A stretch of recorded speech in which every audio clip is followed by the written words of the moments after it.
Buenos días, señorías. Vamos a iniciar puntualmente la sesión de la comisión, porque además el señor Almagro tiene alguna prisa, porque luego tiene que volar y desplazarse a ¿qué vas a Montevideo? No, voy a Houston. A Houston. Muy bien. Pues, señorías, muy buenos días, como les digo. Vamos a celebrar una nueva sesión de la Comisión de Asuntos Iberoamericanos y vamos a continuar con el programa de comparecencias que estamos desarrollando y en la que estamos recibiendo a representantes de instituciones, organizaciones, expertos y personalidades relevantes, como es el caso de hoy, para reflexionar sobre el presente y sobre el futuro de la comunidad iberoamericana en sus más diversos aspectos. Hoy contamos con la presencia de don Luis Almagro, como saben ustedes, es secretario general de la Organización de Estados Americanos, y de doña Tamara Suju, directora ejecutiva del Instituto Casla. Vamos a iniciar la comisión con la comparecencia de don Luis Almagro. Muy bienvenido, señor Almagro. Muchas gracias por aceptar nuestra invitación. Es para nosotros, sin duda, un gran honor recibirle en la Comisión de Asuntos Iberoamericanos del Senado de España.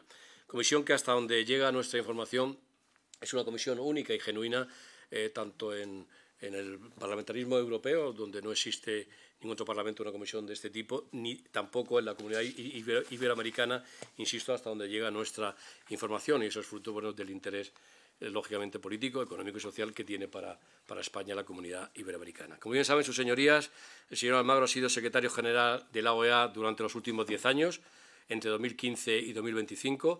Anteriormente fue canciller de la República del Uruguay y senador también. Y hoy es director del Observatorio para la Democracia del Instituto Casla. Su trabajo durante estos 10 años, de manera consecutiva, esos 2 mandatos, en defensa de la democracia y la libertad en América Latina ha sido extraordinario, y también su continua labor de denuncia de la violación de derechos humanos en la región allá donde se hayan producido. La gestión del señor Almagro durante sus 2 mandatos deja, sin duda, una huella que perdurará en el tiempo y ha marcado también, sin duda, un camino a seguir. Su liderazgo ha posicionado la OEA como una organización de relevancia más allá del hemisferio occidental, convirtiendo en un actor global en la comunidad internacional al principal foro político de las Américas, que es la Organización de Estados Americanos. Señor Almagro, insisto, muchas gracias por su asistencia hoy a esta comisión, y cuando usted quiera tiene la palabra. Gracias, señor presidente. Un honor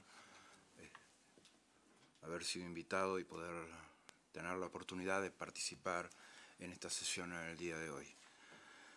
El actual escenario regional y mundial es complejo y cambiante, como nunca antes en la historia, caracterizado por una secuencia de crisis endógenas y exógenas que se proyectan y que ocurrieron. La pandemia del COVID, la invasión rusa a Ucrania, el cambio climático, la desigualdad, la pobreza, la pérdida de empleo, la crisis alimentaria junto con la creciente erosión del Estado de Derecho, el debilitamiento institucional y la presencia del autoritarismo marcaron la región.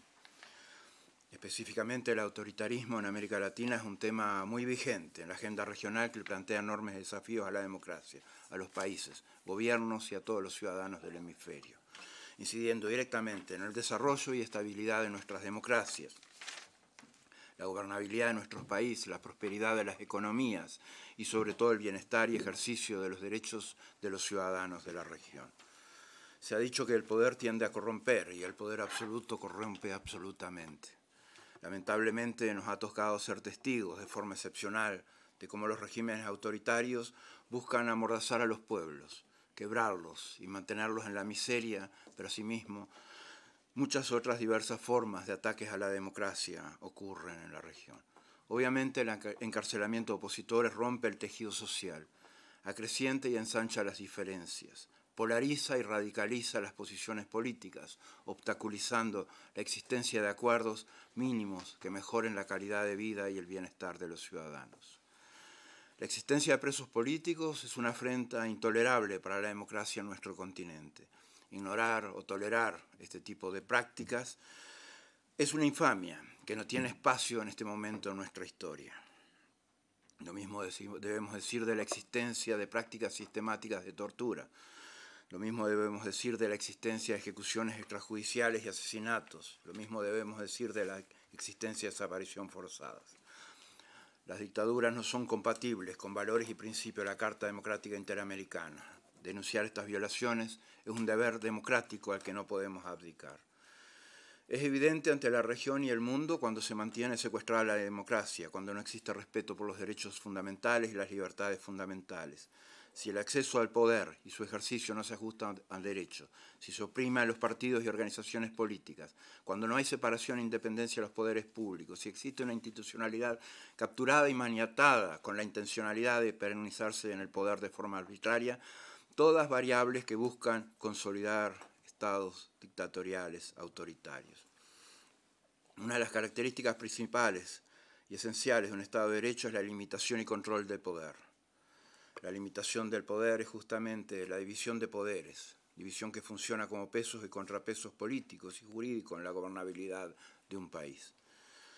Los contrapesos, también conocidos como controles, equilibrios y balances, check and balances, son relaciones mutuas de autoridad que permitan a los poderes controlarse uno a otro y resistir recíprocas intromisiones, limitando a todos dentro de sus propias esferas.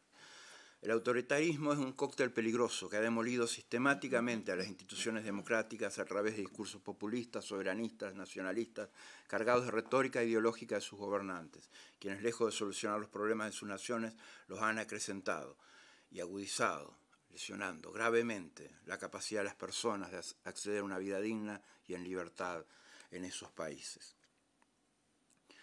La cooptación del poder público en cabeza del gobierno y la erosión del Estado de Derecho genera un ambiente propicio para la comisión sistemática de graves violaciones de derechos humanos. Las prácticas recurrentes que hemos tenido en la región han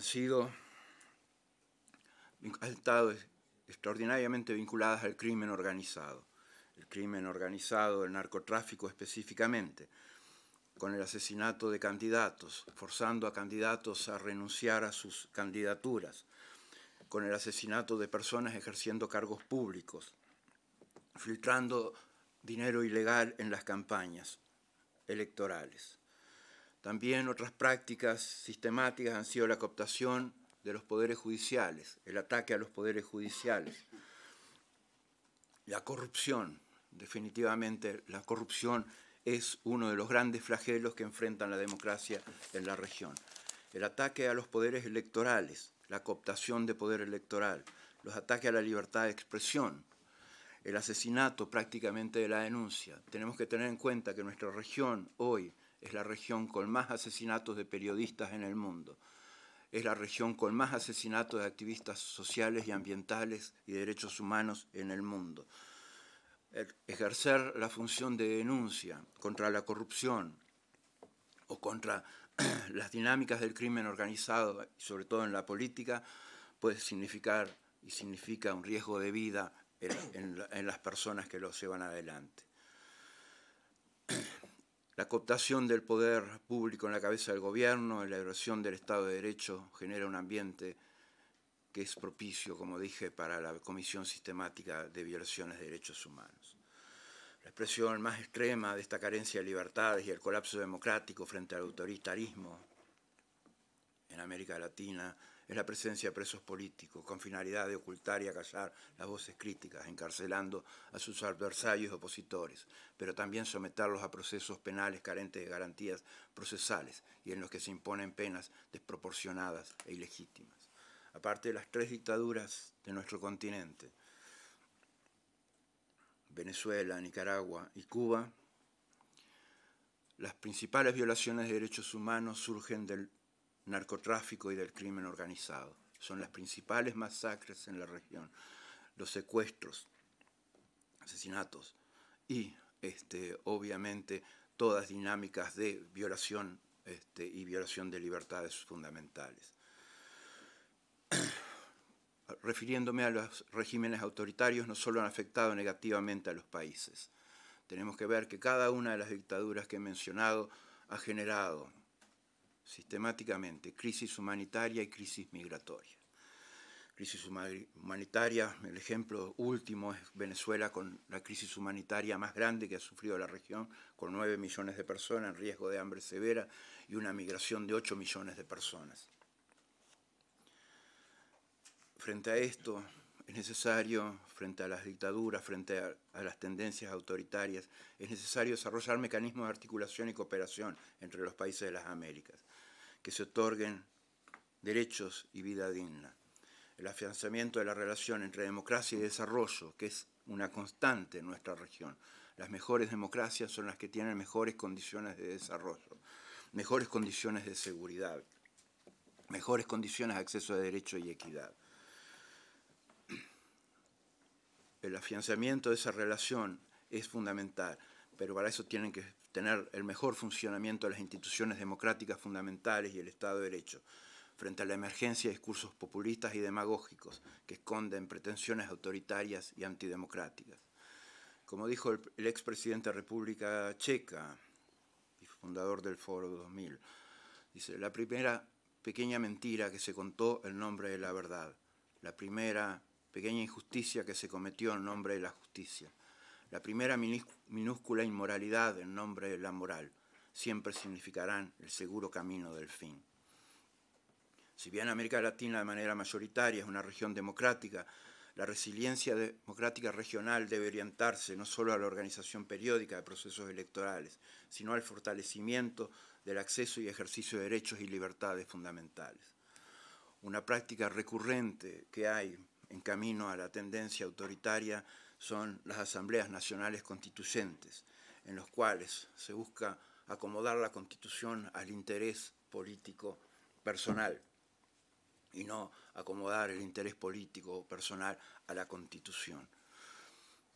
Como así también la reelección indefinida, que es un problema constante y recurrente en la región, a pesar de los pronunciamientos de la Corte Interamericana de Derechos Humanos. Nuestra democracia regional necesita reforzar permanentemente la calidad y transparencia de las elecciones, como la vía idónea a través de la cual la ciudadanía expresa sus decisiones respecto a la elección de sus gobernantes como a los asuntos de interés para la sociedad. La democracia se construye sobre principios puestos en acción y la fortaleza de las instituciones, y no sobre la instalación de narrativas que buscan manipular a la gente. La instalación de narrativas tiene fundamentalmente que ver con ciertas formas de guionar a la opinión pública, y no es algo nuevo en la política. Los llamados fake news siempre existieron y siempre tuvieron la oportunidad de instalarse. Siempre gentileza de la democracia, obviamente, casi siempre en beneficio de autoritarios, obviamente, dado que sus seguidores son menos propensos a contrastarlas con la realidad y son más afines a abordar la política con ceguera. En la historia recogemos desde la repetición gobeliana de las mentiras hasta aquello que han bregado por conducir a la opinión pública basada en principios. Ahora, quizás más que nunca, la lucha político-mediática por instalar narrativas se ha descompensado completamente. Algunas instituciones afirman edificios majestuosos, otras sobre papel impreso, otras se empeñan en resistir el paso del tiempo, afirmando sus ideas, así como repeliendo los ataques que se realizan contra las mismas. Las mismas trascienden más allá de lo políticamente correcto en determinado momento de la historia. En definitiva, los valores humanos que las inspiran son verdades que han estado vigentes en nuestro entendimiento humano desde hace mucho tiempo. Los ataques contra las instituciones tienen diferentes formas. Lo hemos visto desde un asalto a un Congreso, como lo hemos visto en procesos electorales cuando la dimensión institucional electoral ha sido asaltada con actas alteradas o actas presionadas o votos de personas fallecidas al momento de la elección o servidores ocultos bombeando votos de manera ilegítima al sistema. Lo hemos visto con el terrorismo de Estado, siempre con una narrativa atrás, justificándolo todo. Cada uno de esos ataques ha sido grotesco e irracional. Ha habido, por supuesto, también formas más subliminales de erosionar la democracia, de ir minando los derechos civiles y políticos, económicos, sociales y culturales. Cada uno de esos embates arrastra consigo pérdida de confianza y legitimidad, pero sobre todo deja herida a la sociedad. Lo grotesco de estas narrativas es cómo se intentan imponer a los principios. Hemos visto justificación todos estos tiempos de la tortura a la corrupción, de robarse elecciones hasta atacar el Congreso. Es infame ver cómo los principios ceden a todo esto. no ya en la voz de los demagogos que es tan fácilmente reconocida, sino en las propias dinámicas sociales. La pérdida de racionalidad en el sistema político puede ser un síntoma, una manifestación epidérmica de la enfermedad, pero también puede ser una actividad bacterial profunda que no ha sido prevenida antes o no le ha sido administrado el tratamiento adecuado luego. Cuando un discurso debe estar presentado en una sociedad democrática y cuando no. Cuando parte del soberano puede perder el derecho de estar representado. Debemos contemplar esa posibilidad. Tenemos el derecho de definir discursos de odios obvios, racismo, homofobia, misoginia, como actividad bacteriológica dentro de un sistema político, aunque existan porcentajes altísimos en una sociedad. Las narrativas de odio vienen en diferentes envases, con diferentes etiquetas. ¿No nos abren acaso sospechas profundísimas aquellos que juzgan la corrección política? Porque vemos en muchos casos intereses demasiado obvios detrás. Es fundamental la necesidad de no perder el sentido de humanidad como esencia de los valores democráticos. Todos sabemos cuántos valores superiores para garantizar la dignidad humana, como la libertad, justicia, igualdad, seguridad, tolerancia, fraternidad, están siendo amenazados. Los dobles estándares en cuanto a la democracia y derechos humanos son contradictorios a los principios de lo que la democracia representa. El uso de la narrativa de la agenda anti-establishment o de la agenda de derechos sociales para fines autoritarios son constantes. La comunidad política está obligada a promover y defender la democracia, y esto significa evitar que nadie entre dentro del sistema político, adopte o promueva narrativas de odios. En la defensa de la democracia estamos convencidos que solamente un Estado de Derecho, donde existe un verdadero esquema de división de poderes, que se controlan y equilibran mutuamente al resultado de elecciones libres y justas y transparentes, que reflejan fielmente la voluntad popular, solo en ese contexto es que realmente el ser humano recupera libertad y dignidad. Gracias, señor presidente. Muchas gracias, señor Almagro. Vamos a pasar a continuación al turno de los grupos parlamentarios y luego tendrá usted la oportunidad de contestar o añadir lo que estime oportuno para concluir su comparecencia. Vamos a escuchar en primer lugar la intervención del Grupo Parlamentario Socialista y en su nombre tiene la palabra el señor Matute. Adelante. Gracias, señor presidente. Bueno, dar la bienvenida al señor Almagro y agradecer su estancia hoy aquí en el Senado. Una comparecencia muy interesante y bueno, nosotros queríamos hacer un par de cuestiones sobre todo relativas un poco a la experiencia en el organismo de la OEA que ha tenido durante estos últimos años. Una de las cosas que ha estado comentando, de los argumentos que ha estado comentando, es el tema de, pues del contexto internacional que tenemos ahora, complicado. En este contexto internacional que ahora nos encontramos, como usted ha comentado, ¿qué papel ha jugado o puede jugar la OEA para promover la democracia y evitar este extremismo que estamos viviendo actualmente? También me gustaría un poco hablar sobre la efectividad que ha habido de las sanciones y de las medidas que desde la OEA se han podido tomar en estos regímenes autoritarios que ha estado usted comentando. Y luego hay un problema que también es importante, que estamos viviendo y que entra dentro de estos problemas que nos estaba comentando, que es el tema de la migración. Es un tema bastante crítico en la región y me gustaría saber qué estrategias ha promovido la OEA para abordar las causas profundas de estos flujos migratorios que se están produciendo y cómo están afectando a las políticas que hay actualmente de la Casa Blanca respecto a esto. Gracias. Muchas gracias, señor Matute. Escuchamos al portavoz del Grupo Popular y luego, a continuación, por el Grupo Parlamentario Popular, tiene la palabra el señor Fernández. Adelante. Muchas gracias, buenos días, bienvenido y ha sido un placer escucharle y un honor recibirle aquí, poder escucharle y compartir con usted algunas reflexiones, todas las que nos ha puesto sobre la mesa en su intervención. En primer lugar, quería decirle que, o informarle, probablemente lo sepa, que la tarea principal de esta comisión justamente tiene que ver con la defensa de los derechos humanos, la democracia y las libertades. Es decir, con implicar a las instituciones españolas y europeas en ese objetivo que creo que tiene que ser de todos. Aquí se han tratado en esta comisión numerosas resoluciones para poner sobre la mesa problemas como los que está sufriendo el pueblo venezolano como consecuencia de la pérdida de libertades, pero de otro tipo. Es decir, no hace mucho hemos acordado una resolución que tiene que ver con ese informe, ese dictamen de Naciones Unidas que hablaba de detenciones arbitrarias en Bolivia por parte del gobierno saliente, detenciones arbitrarias que, por ejemplo, han dado lugar al encarcelamiento de un adversario político como era el gobernador de Santa Cruz, el señor Camacho, ¿no?, por poner ese ejemplo, y otras muchas detenciones. Es cierto que el enfrentamiento, el encono político en numerosos países de la región se lleva al punto del ajusticiamiento, el encarcelamiento del adversario, y eso no conduce nunca a nada bueno.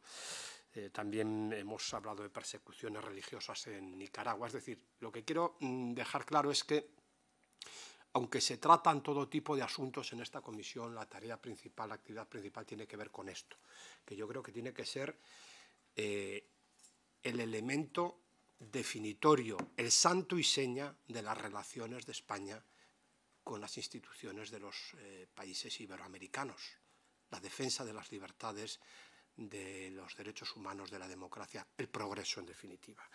Entonces, de sus palabras he tomado algunas notas. En ocasiones, es decir, normalmente en otro tiempo a lo mejor, en otro tiempo fue así, el arrinconamiento, la presión sobre las libertades, la represión tenía que ver con dictaduras militares. Hoy, fundamentalmente, la amenaza proviene del discurso populista, como acaba de exponernos, de esos regímenes hechos a la medida de la ambición de dictadores que se apoyan en un discurso populista para obtener el poder, someter a su pueblo y conservarlo todo el tiempo que sea posible. Parece que se nos olvida, pero un régimen que tiene su origen en un discurso, en una narrativa populista, lleva gobernando Cuba desde el 1 de enero de 1959. Y probablemente eso esté en el origen de la extensión de modelos populistas o estrategias populistas en otros puntos del continente. Porque todos creemos que la sombra, la larga sombra del régimen comunista cubano está detrás, sin ir más lejos, de todo lo que está sucediendo en cuanto a represión en Venezuela, ¿no? Decía usted, hablaba del discurso, hablaba de la narrativa. Nosotros aquí utilizamos más bien la expresión relato como legitimador de algunos actores y de algunas acciones. Denuncia, discurso, decía, y sin embargo, denunciar esta situación es un deber democrático. He tomado nota literal de sus palabras. Yo quiero ir un poco más allá. Hay que denunciar esta situación. No hacerlo es no cumplir con un deber democrático, pero creo que en la parte que nos toca, y esto en ocasiones ha dado lugar aquí en esta comisión a intensos debates, pero creo que es algo que no podemos eludir, me parece muy grave el papel de actores, de dirigentes políticos o exdirigentes políticos en sociedades europeas que se dedican a legitimar este tipo de regímenes en Iberoamérica. Y sé que usted proviene de la diplomacia y conoce cuáles son los límites de la diplomacia, pero probablemente los límites del debate político son un poquito más abiertos y yo no me veo sujeto a los límites de la diplomacia, sino a los del debate político. Y en ese sentido creo que podemos estar en condiciones de denunciar el daño que se hace a los proyectos democráticos en Iberoamérica si desde las instituciones europeas, por parte de quienes no hacen lo suficiente desde aquí, o por parte de quienes las dirigieron en el pasado, ahora ya no, se dedican a legitimar esos regímenes, a blanquearlos, a hacerlos menos impresentables a los ojos de la comunidad internacional. Me parece que esto es un tema muy grave que me gustaría que usted, dentro de los límites del comportamiento diplomático, pudiera ofrecernos alguna opinión. ¿Qué debe hacerse para hacer frente a quienes desde aquí legitiman las dictaduras populistas en Iberoamérica. En España tenemos un caso muy concreto, muy visible y muy sangrante, a mi juicio. Más cuestiones. El camino en el que nos encontramos es positivo. Eso puede pensarse en el optimismo. Cabe pensar que hace 15, 20 años quizá esa marea parecía mucho más agresiva, hoy retrocede. Hablamos de Bolivia, acaban de celebrarse unas elecciones donde ya da igual quién gane. Lo interesante es que parece que vuelve al cauce de los comportamientos democráticos, de las prácticas democráticas. No creo que si gana el señor Paz o si gana el señor Quiroga, ninguno de ellos vaya a encarcelar al adversario, como sí hicieron con el señor Camacho en la etapa anterior, ¿no? Entonces, bueno, es posible ser optimista. Tercera cuestión, voy a ir muy rápido, termino ya, sí, porque me llama la atención el presidente con toda razón. ¿Qué se puede hacer desde Europa para favorecer la democracia sin que desde allí se entienda como un planteamiento intervencionista? Y bueno, si algunas cuestiones ha planteado el portavoz del Partido Socialista me parecen interesantes, el papel de la región en relación con el nuevo mandato de Trump, el papel de la región en los conflictos que se suceden en otras partes del mundo, y por último a mí me gustaría, si fuera posible, que nos dijera cómo se encuentra, en qué estado estamos, no tanto en relación con las relaciones institucionales, sino las sociales. Hay mayor integración económica, mayor integración social.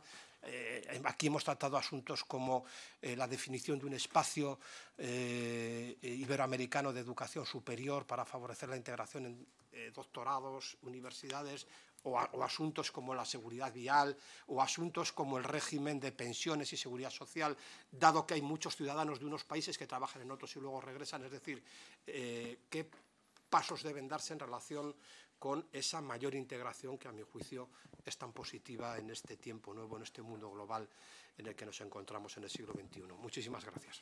Muchas gracias, señor Fernández. Señor Almagro.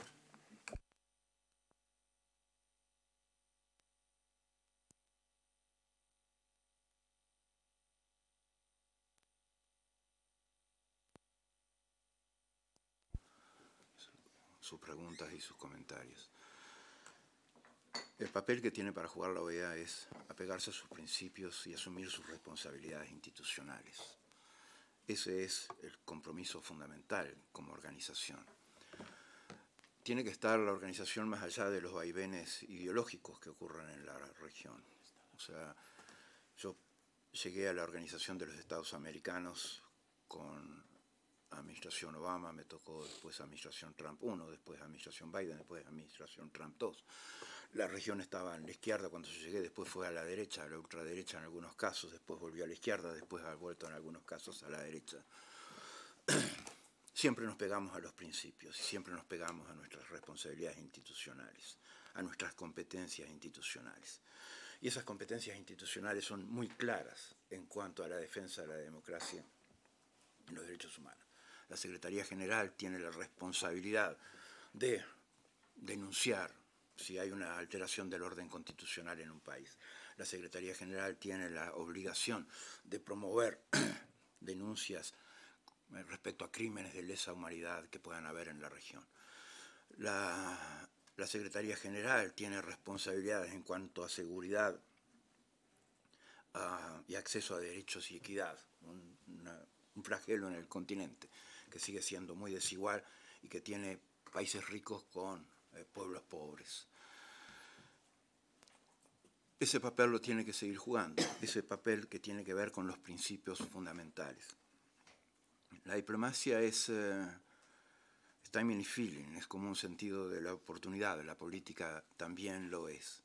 Y por lo tanto la Organización de los Estados Americanos tiene que encontrar en cada uno de esos contextos diferentes y cambiantes la forma de afirmar esos principios. A veces la afirmación de los principios es una de las cosas más molestas que existen en el mundo.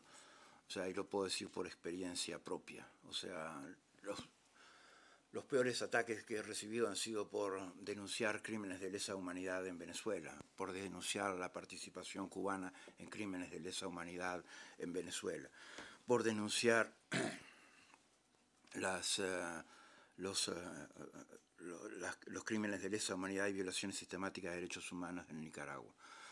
Pero también tenemos un trabajo positivo y permanente, o sea, aplicamos, y creo que es una responsabilidad cívica de cada uno, aplicamos 14 veces artículos 17 y 18 de la Carta Democrática Interamericana, o sea, en 14 oportunidades generamos estabilidad y gobernabilidad en países donde se veían afectados por crisis económicas, políticas o sociales. Se liberaron en Nicaragua 320 presos políticos en el 2020, juntamente con el Vaticano y la Cruz Roja.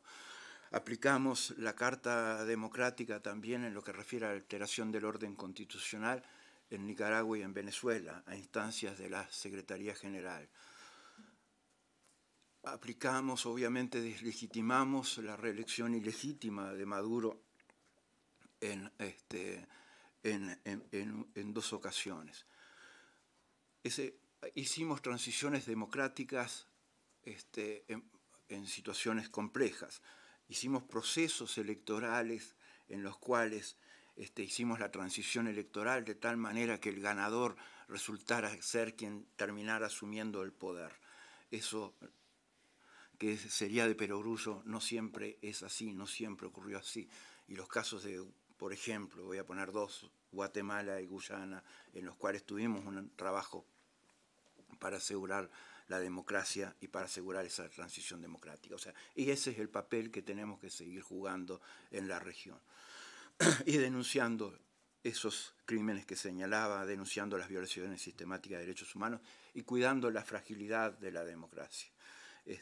Nuestras democracias, nuestros países, casi todos, menos uno que nació como imperio, o los que se independizaron más tarde, llevan 200 años de vida democrática. En esos 200 años de vida democrática no se han resuelto las imperfecciones de las primeras democracias, sino que han continuado reproduciéndose, y por eso tenemos los mismos problemas sociales, la misma desigualdad y la misma pobreza que teníamos hace 200 años.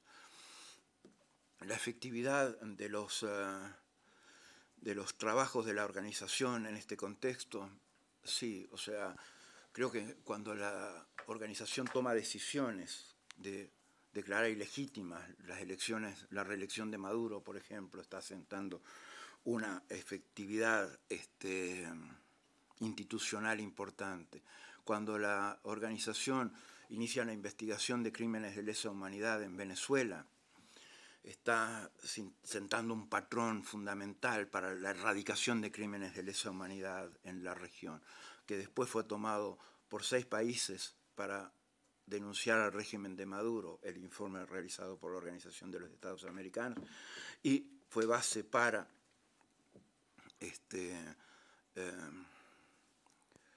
ese informe fue la base para la apertura de la investigación también del fiscal de la Corte Penal Internacional contra el régimen de Maduro. O sea que esa efectividad de esas acciones ha sido incontrastable. O sea, no teníamos más elementos, o sea, y capaz que es bueno que no los tengamos, no teníamos ningún elemento de cambio de régimen. Pero sí llevamos a los regímenes estos dictatoriales a su deslegitimidad, a su falta de legitimidad, y la dejamos expuestas permanentemente en cada una de nuestras acciones y en el contexto internacional. La migración, la estrategia que promovió la OEA tenía que ver, obviamente, que es un enfoque integral. Y para nosotros la acción transversal tiene que ver con la protección de los derechos humanos. O sea, eso llevó a la visita de la Comisión Interamericana de Derechos Humanos a la frontera sur de Estados Unidos un par de veces, a la frontera norte de México. Llevó a la visita al Darién, cuando estaba en su peor momento la situación. También se promovieron acciones de seguridad, también se denunciaron en Panamá y se presentó evidencia ante las fiscalías panameñas sobre las violaciones específicas de derechos humanos cometidas contra específicas personas en Panamá. Esa protección de derechos humanos a la migración ha tenido que ver también con otras situaciones sociales como salud y garantías para un ejercicio de un trabajo o para tener una vida digna.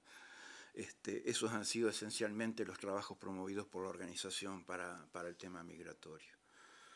En cuanto, le agradezco también, señor Fernández, su presentación y los comentarios y preguntas realizadas. El régimen venezolano, sí, ha sido un problema recurrente y permanente, pero también nosotros reconocemos que haya nombrado a Cuba también, porque Ortega y Maduro son como los dos bobos del barrio, cualquiera viene y les pega ahora. No lo hacían capaz en el 2015 cuando nosotros llegamos a la organización, pero hoy prácticamente han sido deslegitimados por prácticamente toda la comunidad regional. Pero siempre ha sido más difícil meterse con Cuba y siempre ha sido más complejo una acción directa y una denuncia directa contra las prácticas de la dictadura cubana. Eso es fundamental que se haga, porque uno, si sigue la trazabilidad de las malas prácticas, generalmente llega hasta ahí. Hay un problema de enemización de la política en la región, sí, eso es absoluto. O sea, ya no es polarización, la polarización tiene que ver con las ideas, pero la elaboración en materia ideológica ha caído mucho en la región, o sea, tanto que a veces la izquierda mete la mano en la bolsa hasta los 60, o la derecha quedó anquilosada en la caída del muro, y no ha hecho elaboración ideológica posterior en la región. Entonces, los conflictos son personales, la confrontación es personal, y con la enemización del adversario político, por encima de las condiciones ideológicas o de ideas o de planes de gobierno que puedan existir. Eso es uno de los principales problemas, porque lleva, claro que el tema de las elecciones, y por eso hemos tenido tantos problemas en procesos electorales, se transforma en una cuestión de vida o muerte entre los contendientes. El que pierde puede sufrir mucho y el que gana puede tomar represalias contra el que pierde, lo cual es algo que no es sano de ninguna manera, al contrario, absolutamente enfermo.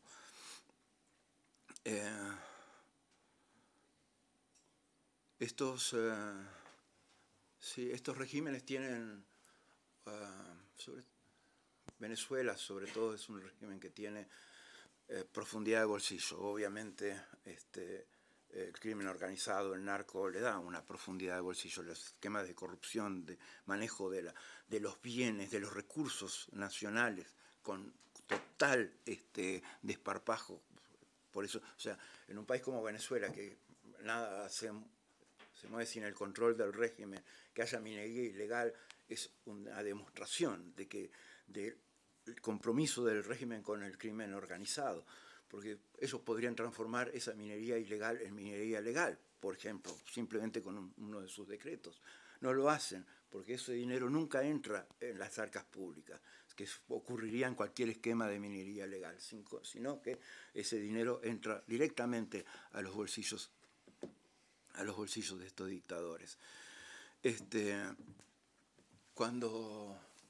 Cada vez que uno se enfrenta a un régimen con profundidad de bolsillos, es un rival duro, es un enemigo difícil, es algo difícil de sobrellevar.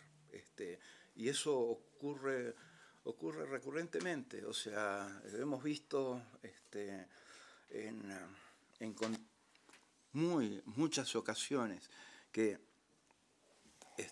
de repente se ha procurado, o sea, en los 10 años que llevé en la OEA, más los 6 meses que llevo como director del Observatorio de Casla, del Observatorio de Democracia de Casla, eso hemos tenido como 3 veces esfuerzos de legitimar o de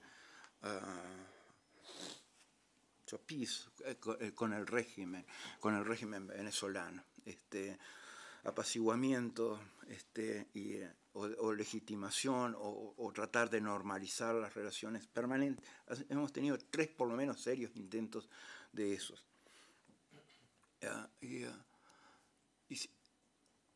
siempre obviamente el ataque es al mensajero, o sea, y eso nos ocurrió en muchas ocasiones, cuando denunciamos específicamente crímenes de lesa humanidad.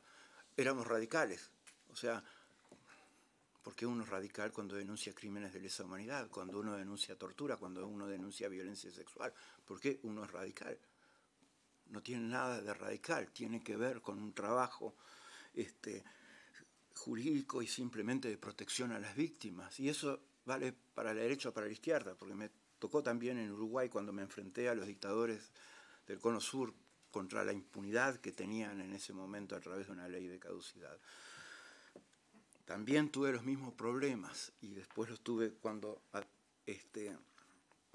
denuncié estas malas prácticas desde las dictaduras de izquierda, que es muy difícil de catalogar a estas dictaduras como de izquierda porque no tienen un componente ideológico elaborado. O sea, yo me acuerdo, voy a contar una anécdota que me fue referida una vez. Maduro y Arias Jagua recibieron a Mujica y le dijeron no podemos hacer esto con Almagro porque Almagro no es de izquierda. Y Mujica les contestó, Almagro es más de izquierda que todos ustedes juntos. Y eso es algo que yo definitivamente reivindico. O sea, soy más de izquierda yo que todos ellos juntos. El camino, los límites de la diplomacia. Yo no creo en los límites de la diplomacia. O sea, mi principal referente en la diplomacia es Harald Edelstein, que fue el embajador sueco que rescató por lo menos a 56 uruguayos del Estadio Nacional antes que fueran asesinados. Eso es, y lo hizo desobedeciendo instrucciones de su Cancillería y lo hizo contra la opinión de quienes estaban en la embajada en ese momento. Entonces yo creo que en la materia de defensa de los derechos humanos, en atacar estos crímenes de lesa humanidad, uno tiene que ponerlo todo. Uno tiene que tener en la vida, y eso significa en la política y en la diplomacia, un propósito ético. No puede dejar que esas cosas se queden desfiguradas. Por eso cualquier intento de legitimar el régimen, de obviar la tortura, de hacerla pasar por abajo de la alfombra, todo eso es inadmisible, perdón, pero es inadmisible. Si el camino que queda por delante es positivo, sí, creo que el camino debe ser positivo. Debemos seguir trabajando y debemos seguir fortaleciendo instancias institucionales. Y no podemos sentirnos afectados por eventuales retrocesos que puedan haber o con las malas prácticas que surgen de las dictaduras. Tenemos que ser conscientes que debemos favorecer la democracia en cada caso, debemos protegerla en cada caso y debemos trabajar para ello. Y debemos hacer conscientes a la institucionalidad de los países, a los partidos políticos de los países y a los liderazgos de los países. ¿Qué puede hacer Europa para favorecer la democracia? Y que no sea intervencionista, o sea, siempre le van a decir que es intervencionista y que está violando la soberanía. O sea, me lo decían a mí recurrentemente, a pesar de que estaba en mis competencias estatutarias hacer eso. Puede hacer mucho. Yo creo que el tema de cualquier diálogo político con las dictaduras tiene que tener el componente de los presos políticos primero, tiene que tener el componente de elecciones libres y transparentes, tiene que tener el componente de separación de poderes y de balance de poderes, tiene que tener el componente de la protección de los derechos humanos. Y eso tiene que estar en la agenda bilateral europea con las regiones y la agenda de los países bilateralmente que tengan con esas dictaduras o con los países que no sean dictaduras, porque también es importante que eso se sepa que no es una cuestión de intromisión, sino una preocupación concreta por la gente de esos países, que incluye a muchos nacionales de países europeos. Si las relaciones sociales están funcionando. Creo que falta mucho todavía, falta mucho en materia de seguridad, falta mucho en materia social y falta mucho en diversos temas de logística y de integración física en el continente. La integración siempre es una asignatura pendiente. Cada país hoy se sigue vinculando más hacia afuera que hacia adentro de la región. Es la región que con menos comercio interno en el mundo. Es una región que probablemente me lleve más tiempo ir de Montevideo a Cochabamba que venir a Madrid. O sea, eso es claro que todavía es una asignatura pendiente en la región. Gracias.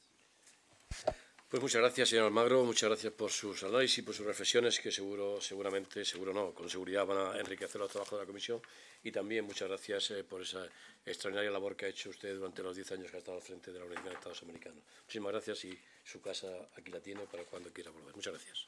Despedimos al señor Almagro y, si sus señorías quieren, podemos continuar enseguida con la comparecencia de la segunda compareciente que está aquí, o esperamos hasta las 11.